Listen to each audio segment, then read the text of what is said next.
ನಮಸ್ಕಾರ. ವೇದಿಕ್ ಹಾರ್ಮೋನಿಗೆ ಎಲ್ಲರಿಗೂ ಸ್ವಾಗತ. ಇವತ್ತು ನಾನೊಂದು ಸಣ್ಣ ಪೂಜೆ ಅನ್ನು ನಿಮಗೆ ತಿಳಿಸ್ಕೊಡ್ತೀನಿ. ಶಕ್ತಿಶಾಲಿ ಆದಂಥ ಒಂದು ಪೂಜೆ ಅಂತಲೇ ಹೇಳ್ಬೋದು. ಕೆಲವರಿಗೆ ಗೊತ್ತಿರುತ್ತೆ, ಇನ್ನು ಕೆಲವರಿಗೆ ಗೊತ್ತಿರಲ್ಲ. ಹಾಗಾಗಿ ಗೊತ್ತಿಲ್ಲದೇ ಇರೋರು ತಿಳ್ಕೊಳ್ಳಿ ಅಂತ ಈ ಒಂದು ವಿಡಿಯೋನ ನಾನು ಮಾಡ್ತಾಯಿದ್ದೀನಿ.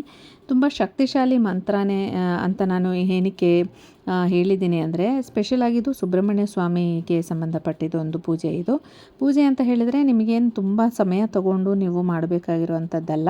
ನೀವು ಇವಾಗ ದೇವರಿಗೆ ಹರಕೆ ಹೊತ್ಕೊಂಡಾಗ ಎಷ್ಟೊಂದು ಕಡೆ ದೇವಸ್ಥಾನಕ್ಕೆ ಹೋಗಿ ದೀಪಗಳು ಹಚ್ತೀರ. ಆ ರೀತಿ ಇದು ಮನೆಯಲ್ಲೇ ಕೂತ್ಕೊಂಡು ನೀವು ಸಿಂಪಲ್ಲಾಗಿ ಮಾಡ್ಬೋದಾದಂಥ ಒಂದು ಪೂಜೆ.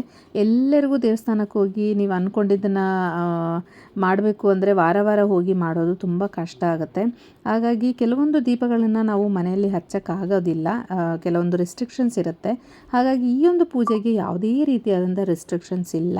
ಸೊ ಹಾಗಾಗಿ ನೀವು ಏನು ಬೇಡಿಕೊಂಡು ನೀವು ಇದನ್ನು ಮಾಡ್ತಿದ್ದೀರಾ, ನಿಮಗೆ ಅದು ಖಂಡಿತ ನೆರವೇರುತ್ತೆ. ತುಂಬ ಶಕ್ತಿ ಇರುವಂಥ ಒಂದು ಪೂಜೆ ಇದು. ಹಾಗಾಗಿ ಫುಲ್ ಡೀಟೇಲ್ನ ನಾನು ಫುಲ್ ವೀಡಿಯೋದಲ್ಲಿ ನಾನು ನಿಮಗೆ ತಿಳಿಸ್ಕೊಡ್ತೀನಿ. ಎಂಡ್ವರೆಗೂ ವೀಡಿಯೋ ನೋಡಿ ಮಿಸ್ ಮಾಡೋಕ್ಕೆ ಹೋಗಬೇಡಿ. ಯಾಕಂದರೆ ಇದು ಯಾವ ದಿನ ನೀವು ಸ್ಟಾರ್ಟ್ ಮಾಡಬೇಕು, ಎಷ್ಟು ದಿನ ಮಾಡಬೇಕು, ಎಷ್ಟು ದೀಪ ಹಚ್ಚಬೇಕು, ಯಾವ ಮಂತ್ರ ಹೇಳಬೇಕು, ಇದನ್ನೆಲ್ಲ ನಾನು ಡೀಟೇಲಾಗಿ ನಿಮಗೆ ತಿಳಿಸ್ಕೊಡ್ತೀನಿ. ಸ್ಕಿಪ್ ಮಾಡಿದರೆ ವೀಡಿಯೋ ನೋಡಿ ನಿಮಗೆ ಕರೆಕ್ಟಾಗಿ ಅರ್ಥ ಆಗುತ್ತೆ, ಏನೂ ಡೌಟ್ ಬರೋದಿಲ್ಲ.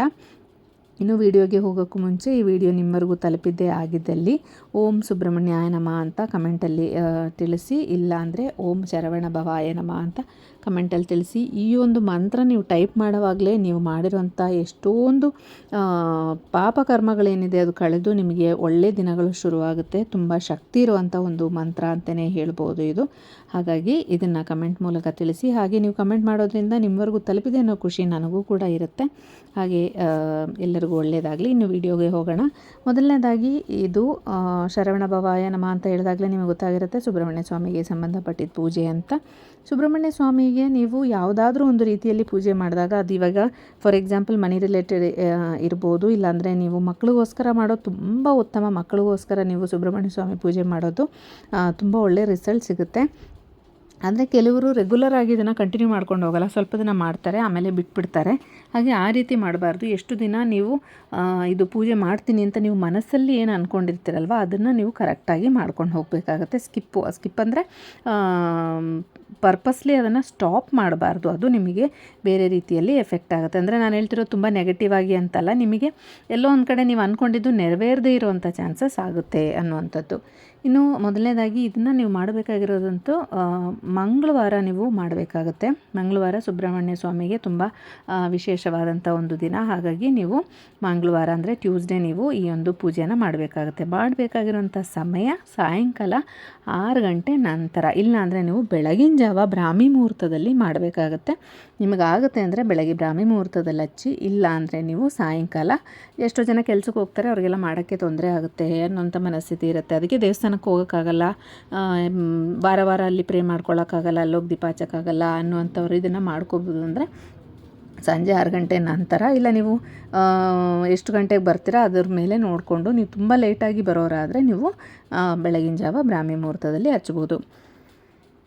ಇನ್ನು ನೀವು ಈ ಒಂದು ಪೂಜೆ ಮಾಡೋಕ್ಕೆ ಏನೇನು ವಸ್ತುಗಳು ಬೇಕು ಅಂತ ತಿಳ್ಕೊಳ್ಳೋದಾದರೆ, ಮೊದಲನೇದಾಗಿ ಮಣ್ಣಿನ ದೀಪ 6 ದೀಪ ನಿಮಗೆ ಬೇಕಾಗುತ್ತೆ. 6 ದೀಪ ಏನಕ್ಕೆ ಅಂದರೆ, ನಾವು ಇದನ್ನು ಆರುಮುಖ ಅಂತ ಕೂಡ ಕರಿತೀವಿ. ಯಾಕೆಂದರೆ 6 ಮುಖಗಳಿರುವಂಥ ದೇವ ಆಗಿರೋದ್ರಿಂದ ನಾವು ಆರುಮುಖ ಅಂತ ಕರಿತೀವಿ. ಹಾಗಾಗಿ 6 ಅನ್ನುವಂಥ ನಂಬರು ದೇವರಿಗೆ ಅಂದರೆ ಸುಬ್ರಹ್ಮಣ್ಯ ಸ್ವಾಮಿಗೆ ತುಂಬಾ ವಿಶೇಷವಾದಂಥ ಒಂದು ನಂಬರ್.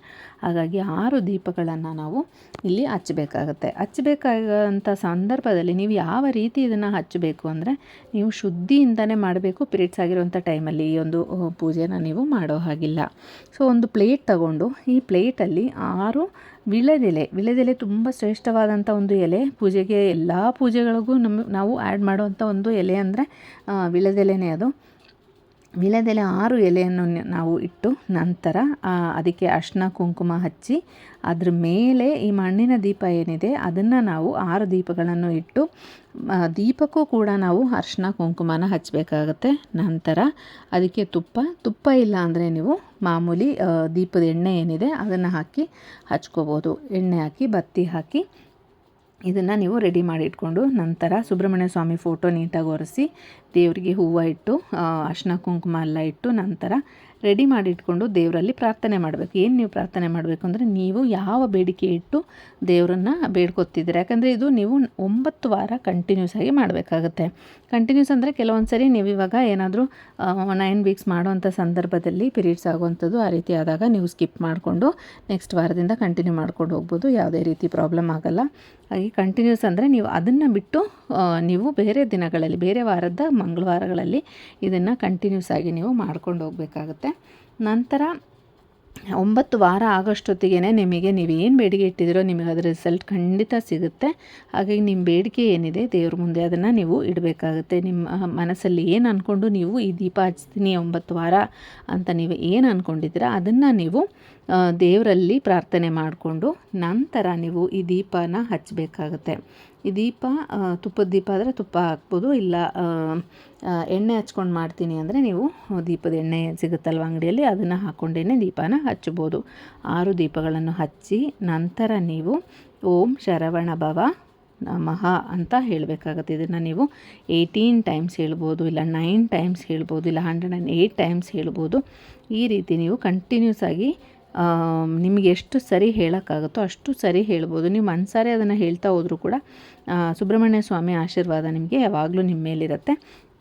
ಹಾಗಾಗಿ ಅದನ್ನು ನಿಮಗೆ ಎಷ್ಟು ಸರಿ ಹೇಳೋಕ್ಕಾಗುತ್ತೆ. ಈಗ 11 ಟೈಮ್ಸ್ ಆಗುತ್ತಾ, 21 ಟೈಮ್ಸ್ ಆಗುತ್ತಾ, ಆ ಥರ ನೀವೊಂದು ಲೆಕ್ಕ ಇಟ್ಕೊಂಡು ಆ ಒಂದು ಲೆಕ್ಕದ ಮೇಲೆ ಪ್ರತಿ ವಾರ ಅದೇ ಲೆಕ್ಕನ ಹೇಳ್ಕೊಂಡು ಹೋಗೋ ಥರ ಮಾಡ್ಕೋಬೇಕು. ಒಂದು ವಾರ 108 ಸರಿ ಹೇಳಿ, ಅದ್ರ ನೆಕ್ಸ್ಟ್ ವಾರ ನಂಗೆ 108 ಸರಿ ಹೇಳೋಕ್ಕಾಗಲ್ಲ, ನಂಗೆ ಟೈಮ್ ಇಲ್ಲ ಅನ್ನೋಂಥದ್ದನ್ನ ಮಾಡಬಾರ್ದು. ಸೊ ನಿಮ್ಮ ಕೆಪಾಸಿಟಿ ನೋಡಿಕೊಂಡು ನಿಮಗೆ ಎಷ್ಟು ಸರಿ ಹೇಳೋಕ್ಕಾಗುತ್ತೆ ಆ ಹೇಳುವಂಥ ಲೆಕ್ಕ ಏನಿದೆ ಅಷ್ಟನ್ನು ನೀವು ಭಕ್ತಿಯಿಂದ ಹೇಳಬೇಕಾಗತ್ತೆ. ನೀವು 11 ಸರಿ ಹೇಳಿದಾಗ್ಲೂ ತುಂಬ ಭಕ್ತಿಯಿಂದ ದೀಪ ಹಚ್ಚಿ ಇದು ನಡೆಯುತ್ತೆ ಅನ್ನೋವಂಥ ಮನಸ್ಥಿತಿ ನಿಮ್ಮಲ್ಲಿರಬೇಕು. ಪಾಸಿಟಿವ್ ಮೈಂಡ್ಸೆಟ್ ಮಾಡಿಕೊಂಡು ನೀವು ಯೋಚನೆ ಮಾಡೋದು ಇದು ನಡೆಯುತ್ತೆ ಅನ್ನೋವಂಥ ರೀತಿಯಲ್ಲಿ ಯೋಚನೆ ಮಾಡಿನೇ ಈ ಒಂದು ದೀಪವನ್ನು ನೀವು ಹಚ್ಚಬೇಕಾಗತ್ತೆ. ದೀಪ ಹಚ್ಚಿದ ನಂತರ ಪ್ರಾರ್ಥನೆ ಮುಗಿದ ನಂತರ ದೀಪ ಉರಿಯುವಂಥ ಸಂದರ್ಭದಲ್ಲಿ ಅದು ಬಿಸಿಗಿರುತ್ತಲ್ಲ, ಆ ಬಿಸಿ ಇರಬೇಕಾದ್ರೆ ಎಲೆ ಅದು ಕೆಳಗಡೆಯಿಂದ ಬಿಸಿ ಆಗ್ತಾ ಬರುತ್ತೆ, ವಿಳ್ಯದೆಲೆ. ಯಾಕಂದರೆ ದೀಪ ಬಿಸಿ ಆಗಬೇಕಾದ್ರೆ ಕೆಳಗಡೆ ಬಿಸಿ ಆಗುತ್ತಲ್ವ, ಆ ಒಂದು ಟೈಮಲ್ಲಿ ನಿಮಗೆ ಒಂದು ಸ್ಮೆಲ್ ಬರುತ್ತೆ.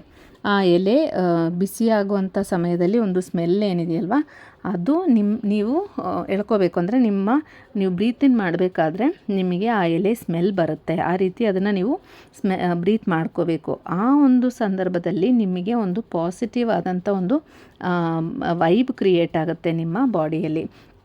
ಸೊ ದೀಪ ಹಚ್ಚಿ ಇಮ್ಮಿಡಿಯೇಟು ನೀವು ದೀಪವನ್ನು ಬಿಟ್ಟು ಎದ್ದು ಹೋಗೋ ಹಾಗಿಲ್ಲ. ದೀಪ 1 ಅವರ್ ಆದರೂ ಉರಿಬೇಕಾಗತ್ತೆ. ಸೊ ಹಾಗಾಗಿ ನೀವು ಆದಷ್ಟು ಅದ್ರ ಪಕ್ಕದಲ್ಲಿ ಕೂತ್ಕೊಂಡು ದೀಪವನ್ನು ನೋಡಬೇಕಾಗತ್ತೆ. ಆ ದೀಪವನ್ನು ನೋಡೋವಾಗಲೇ ನಿಮಗೆ ಎಷ್ಟೊಂದು ಆನಂದ ಅನಿಸುತ್ತೆ. ನೀವು ಬೇಡಿದ್ದೆಲ್ಲ ನೆರವೇರುತ್ತೆ ಅಂತ ಆಟೋಮೆಟಿಕ್ಕಾಗಿ ಅನಿಸುತ್ತೆ ನಿಮಗೆ. ಯಾಕೆಂದರೆ ದೀಪಕ್ಕೆ ನೀವು ಅರಿಶಿನ ಕುಂಕುಮ ಎಲ್ಲ ಇಟ್ಟು ಅಷ್ಟು ನೀಟಾಗಿ ನೀವು ಮಾಡಿರ್ತೀರ. ಸೊ ನಿಮಗೆ ಒಂದು ಮನಸ್ಸಿಗೆ ಬರುತ್ತೆ, ಇದು ನಾನು ಏನು ಮಾಡ್ತಿದ್ದೀನಿ ಇದು ನಡೆಯುತ್ತೆ. ಒಂದೊಂದು ವಾರ ಹೋಗ್ತಾ ನಿಮಗೆ ಒಂದು ಪಾಸಿಟಿವ್ ಆಗಿರೋಂಥ ಎನರ್ಜಿ ಸಿಗ್ತಾ ಹೋಗ್ತೇವೆ. 1ನೇ ವಾರ ಆಯಿತು, 2ನೇ ವಾರ ಆಯಿತು, 3ನೇ ವಾರ ಆಗ್ತಾನೆ ಏನು ನೀವು ಬೇಡಿಕೆ ಇಟ್ಟಿದ್ದೀರಾ ಅದಕ್ಕೆ ಒಂದು ಕ್ಲೂ ಸಿಗ್ತಾ ಹೋಗುತ್ತೆ. ಹಾಗಾಗಿ ಇದು ಸ್ಪೆಷಲಾಗಿ ಮಕ್ಳಿಗೋಸ್ಕರ ತಾಯಂದಿರು ಮಾಡ್ತಾರಲ್ಲ, ಯಾಕಂದರೆ ಅದು ಏನು ಬೇಕಾದ್ರೂ ಇರ್ಬೋದು. ತಾಯಂದಿರು ಮಕ್ಳಿಗೋಸ್ಕರ ಮಾಡಬೇಕಾದ್ರೆ ಬೇಗ ನೆರವೇರುತ್ತೆ ಅಂತ ಹೇಳ್ಬೋದು.